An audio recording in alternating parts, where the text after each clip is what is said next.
Welcome, everybody, to Cinema Royale. I am Travis Hobson of PunchdRunCritics.com, and as you can tell from the picture behind me, we are talking Ant-Man and the Wasp, Quantumania.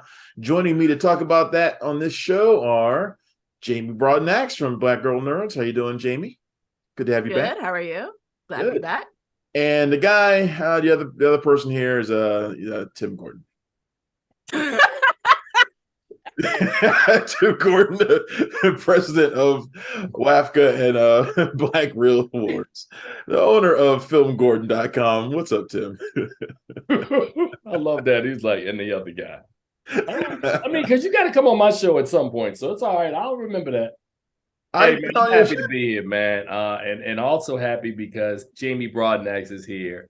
We get to see each other at every film festival. I just never get to do shows with her. Look at the love fest for Valentine's Day. Isn't this sweet? I wanted to have you both on here to talk about this film because this is the kickoff to Phase 5 for Marvel. And I don't know about the two of you, but I felt that Phase 4 was like a huge letdown. Like, there was not a lot that I really loved about Phase 4 other than Spider-Man No Way Home and maybe Black Panther, which I'm representing in the shirt that I'm wearing today. But because my Ant-Man shirt didn't arrive yet. It arrives tomorrow, conveniently. So whatever. But that's fine. That's a whole other issue. But yeah, Phase 4 I thought was a real letdown. I think that Marvel kind of struggled to weave in not only the big screen films and to establish a new villain and this whole multiverse, but also 8 TV shows that came out during that time. And I think that they kind of got bogged down a little bit and things have been moving kind of slow. And this is the start to Phase 5, the true introduction of Jonathan Majors as Kang. Jamie, I want to start with you. What were your feelings about Ant-Man going into this one? I thought this movie was okay. It didn't blow me away, but I wasn't disappointed at the same time. I really would have liked more Kang, but I think this is a good warm-up to Phase 5. So I don't think that Phase 4, I do agree with you. It was a bit disappointing. But hopefully we get some momentum that builds up into Phase 5 going forward. So it's a nice warm-up so far into Phase 5. Tim, you come at this as more of you don't really read the comics like I do or Jamie does. We kind of had this discussion a little bit last night. Get that look off your face. So I wanted to get your perspective on Ant-Man and the Wasp: Quantumania. As someone who's not as familiar with Ant-Man or Kang is a complicated character. There's a lot of stuff that happens in this movie that is not obvious to someone who may not know the character as much. So what were your feelings about it, coming from that perspective? Well, a couple of things, Travis. Thank you for having me again. Shaft is a complicated guy. I can't really speak for Kang because I didn't read the comics. Secondly, and I have this conversation literally every time I come out of the screening, and all the nerd critics, you, Julian Lytle, Shireen Nicole, all these folks who are like these, Charles Kirkland, all these comic nerds stand around and y'all all are discussing details and, oh yeah, this is from this book here. And like, as a critic, I swear to you, I've been having this experience for 15 years. I always feel like I watch these movies like missing a huge chunk of like background knowledge on what's going on, right? So like y'all will tell me, oh man, it's all on the screen. No, it's not, because you've read these comics and you know details that I don't know. So I always feel at a disadvantage. But what I felt about this film last night were a couple of things. One, going into any Marvel film, this is now film 31 and the first one of Phase 5. I really have no expectations because I treat the Marvel Cinematic Universe like a huge quilt, right? So I never think of these films, maybe outside of Captain America: Winter Soldier, as anything that's individual, right? I always think of it like a huge universe, and like each film is designed to kind of move the boulder further up the hill to get us inevitably to the story that Marvel wants to tell us, right? It's almost like a cinematic universe, Tim. Well, no, I'm just saying it is a universe, but my point is that when I look at them, I don't look at them as individual stories. I'm like, oh, okay, this fits inside the context of where Marvel wants us to go in a particular phase, right? I thought this movie was dark. I mean, it was so dark when the lights came on in the theater. I was like, oh my God, wow. Secondly, I thought, and when I thought it was dark, I thought, because as a rule, Ant-Man is usually a lot comic relief.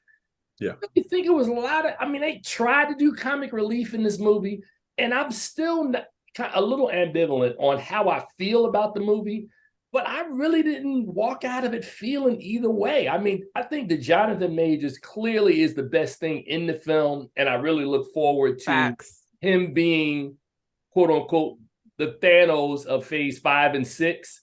But I don't know, man. Ant-Man, this is probably, like, of all the Ant-Man films, probably the most disappointing one, because there's really not a lot of character development outside of Jonathan Majors and Michelle Pfeiffer. The rest of them are just there as kind of set design. Like, they're just a part of the set, but they don't really do anything consequential to really help this movie succeed. Right. I can see that. I can see that. I think my feelings on it, like, I know I was sitting with two people watching it, and I know that when it was over, it was just sort of like, all right, well, time to go. Which is not the usual reaction you get from a Marvel movie. It's just like, okay, well, I gotta go see it. That's it was just kind of like, and I've kind of felt that in the room too, just kind of like, it's over. But I'm a little bit torn because there are aspects of it I like. I really think Jonathan Majors does the best version of Kang. Like, he does, it's the most comics accurate villain I think that Marvel's done so far. Like, he talks like Kang, he acts like Kang, looks like Kang, and Majors really brings this, not just the physical aspect. You can tell that he's still in his 6,000 calorie a day diet on this thing, but he also brings a certain gravitas that you have to have if you're going to play Kang, who is this character who can see all, do all, knows all, and talks like he knows all. What's up, Tim? So you're making the point, Jamie. He's making my point. See what I'm talking about? I didn't know anything about Kang. I don't know what Kang's supposed to sound like, what Kang's supposed to look like.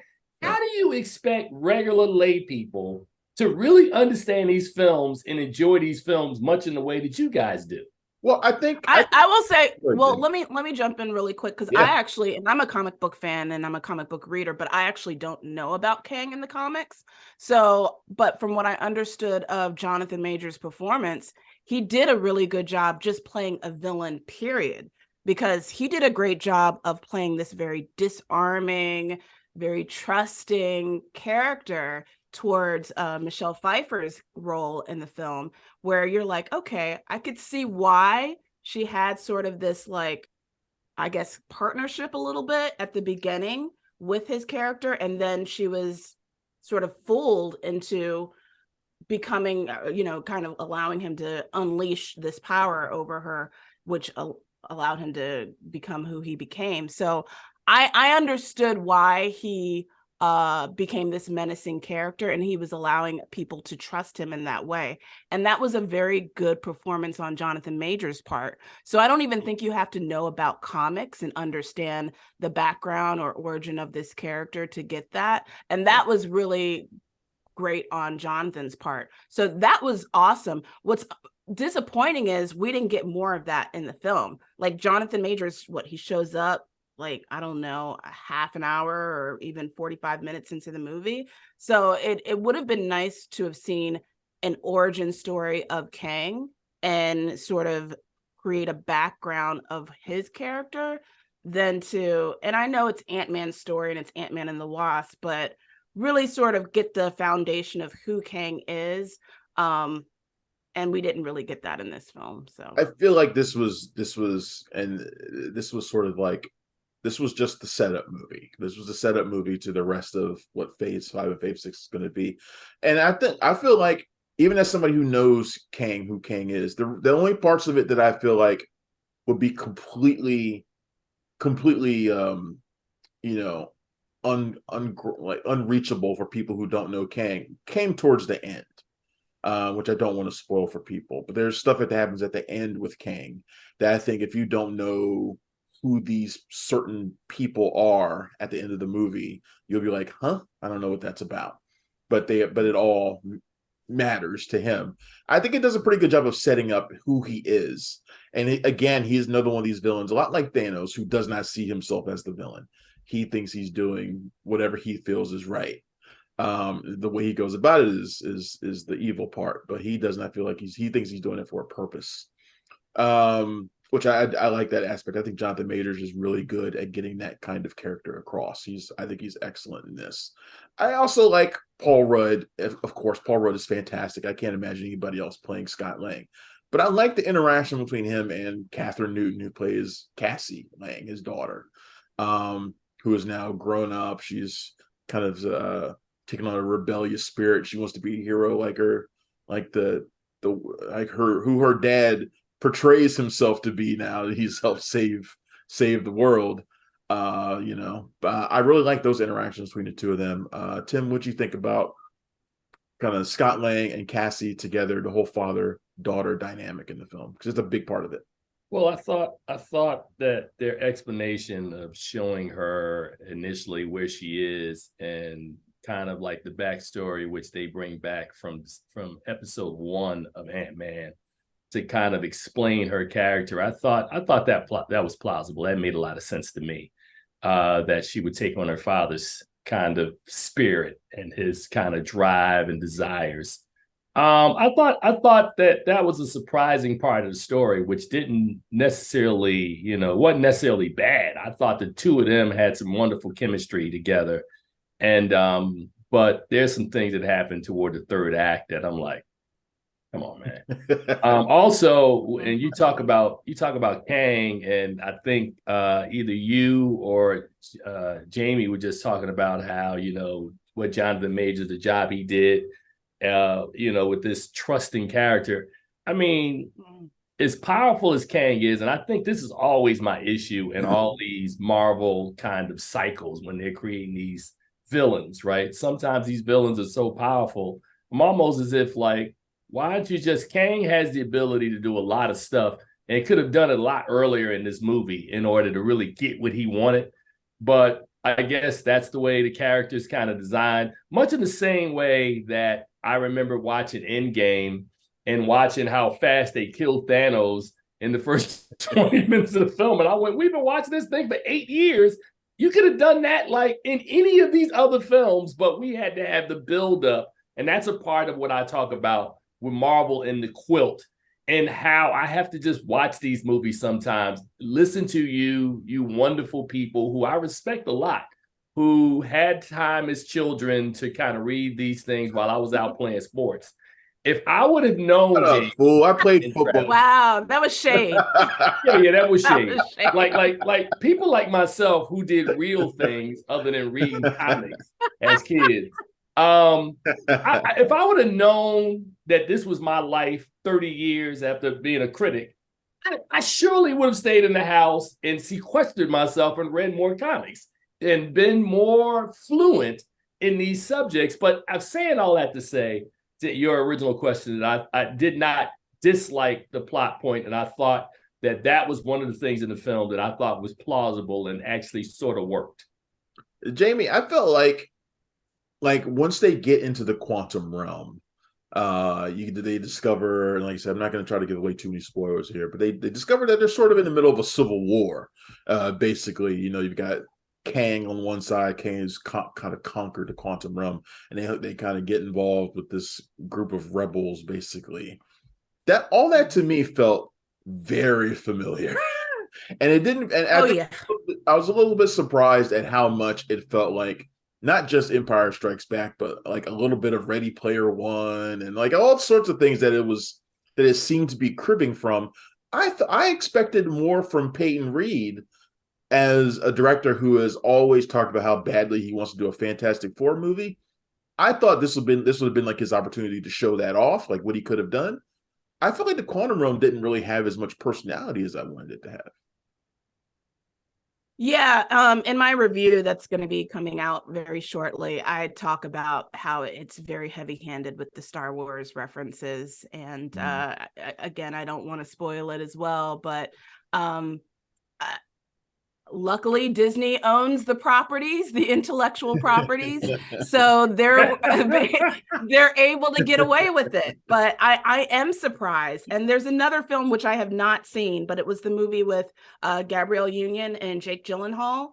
Do you guys know what I'm talking about?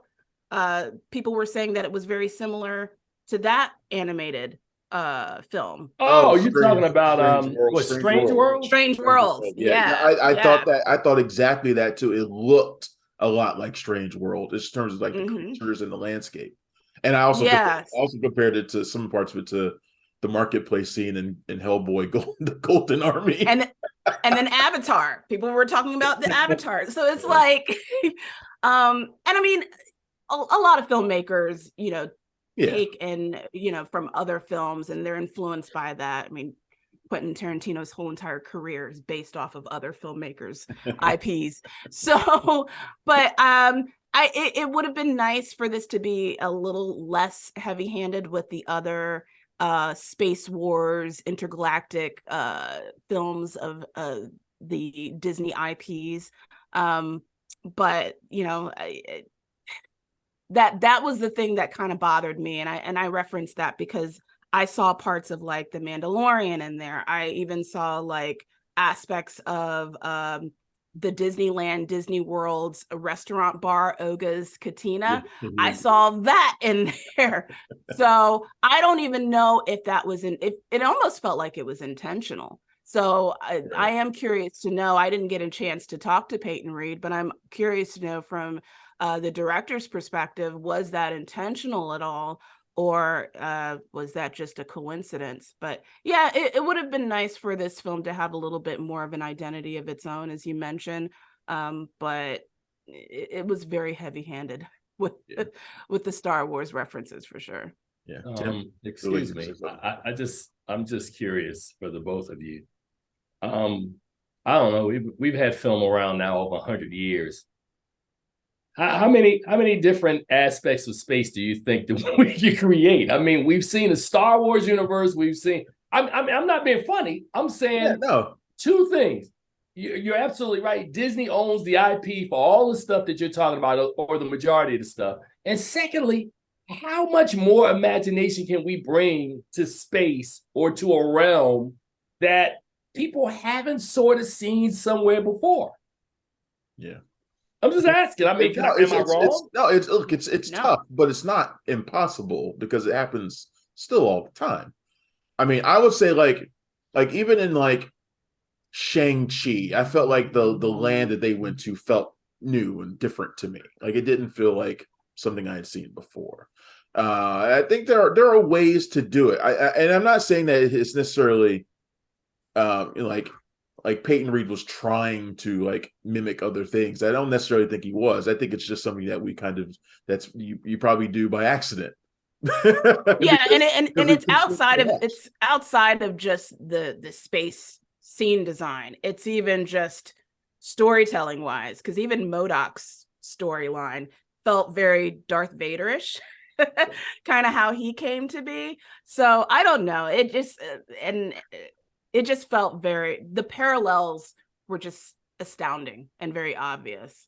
So anyway. So Jamie, you saying they just lazy? That's pretty much. And again, I'm curious to know, was it intentional? Maybe they wanted to be heavily influenced by that universe. It's possible. I'm not saying they're lazy. But speaking of MODOK, I think he's going to be very divisive for people. In fact, I already know that he is. His appearance in the movie. I'm not going to give away all the details about this version of MODOK, but he's not the Patton Oswalt version from the Hulu series. So if you're going in there expecting that, then you're going to be disappointed. But then again, in the comics, there are many different versions of MODOK. You got MODOK who's the killer. You got MODOK who's the super brain, and you got MODOK who is, a bit of comic relief. So there are many different versions of MODOK. I just like the fact that the character's in there because he's one of my favorite characters in Marvel. So Jamie, any final thoughts on Ant-Man and the Wasp: Quantumania? Where do you think things go from here with Kang, and curiously with Ant-Man? Because I don't know, like, if this is going to be the final Ant-Man movie. It kind of, if it is, it's kind of disappointing that, to me, he feels like he's a bit of a passenger in his own story, a little bit, because there's so many characters in this one. But where do you think both of Yeah. these characters go from here? Yeah, you're right. He does feel like a passenger in his own story. I mean, it feels like they're kind of even setting up Cassie to be sort of the next um protagonist in this story. I don't I mean, I want them to bring the humor back because this film felt very uneven as far as that goes. I feel like they were trying to be very serious, but then they try to keep the comedy in there as well. And of course, I'm not going to reveal the spoilers, but I really love the end credit scenes, and Right. very curious to see where Kang goes in those moments. But I looking at this film, I'm not sure where Ant-Man is going, because it doesn't really leave you on a journey to where his story goes next. It just sort of cuts you off and kind of leaves you hanging. And even the end credits don't really, there's no continuity there with the end credits to let you know where Ant-Man's story jumps off next. So it tells you where Kang's story is going to jump off next. But yeah, I'm not quite sure. To be 100% honest with you, Ant-Man is not the most compelling and interesting of the Marvel stories for me. Right. So where his story goes next, it's not a high priority for me. But I hope that the next film is a little bit more compelling. I hope that the storytelling is a little bit more even. I hope that they bring the humor back like they did in the first Ant-Man film, and have a little bit less characters, because I felt like it was a little bit all over the place.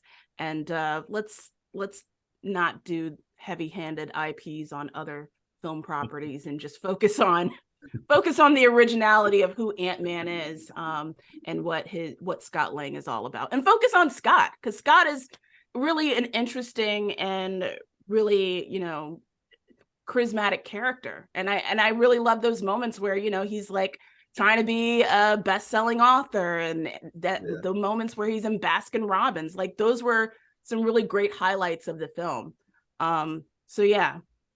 I almost feel like Scott Lang would be perfect for them to, like, bring back the Marvel one shots and, like, do like little stories with him that don't necessarily have to be part of the bigger whole. That's kind of the way I feel. I wish they'd bring those back anyway, because I always like those. Tim, final thoughts? I think Jamie kind of nailed all the ones I had. I mean, he's absolutely a passenger in his own film, and well, I don't want to spoil it, but the way they leave the film, or leave Scott, is that there's a lot of indecision and anxiety on his part, and I have no idea. This is the third film, right? Yeah. So this feels like it's his last film, but if it is his last film, it's not a good way to send him off at all. And I have no idea. I guess he'll show up somewhere in the universe in somebody else's film, kind of buddying up. But this was not really a good third attempt for him, or for his character, I should say. I feel like we may not see Scott again until we get to the Kang movies at the end, and Secret Wars. We may not see him again all the way until then, possibly. That was a really good point. I'm sorry. That is true. I didn't think about, damn, wow, that's your third movie, Scott. Yeah, it doesn't feel like the end of, it doesn't really feel like the end of a trilogy, like the end of a series, does it? No, it doesn't. Which is one of those problems that Marvel has to contend with. You got all these little separate franchises, but as part of the bigger whole, some of them don't get to wrap up their own stories.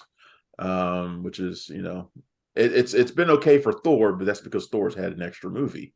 Thor's had 4 films, but most of the characters only get 3, and then that's it. So I don't know. Maybe Ant-Man will get a 4th, or maybe they'll spin it off into Young Avengers, and that's where we'll see Cassie, and maybe Scott will be a passenger in that film too. So who knows? Anyway, thanks a lot, everybody, for tuning in to Cinema Royale. I am Travis Thompson of PunchDrunkCritics.com. I want to thank Jamie Broadnax of Black Girl Nerds. Thank you, Jamie, for coming in. Tim Gordon of FilmGordon.com. Thank you for coming in. Everybody, I will see you again next week. Goodbye. Thanks for checking out the show. If you like what we're laying down, please subscribe to our channel and click the bell to receive notifications for all of our latest stuff.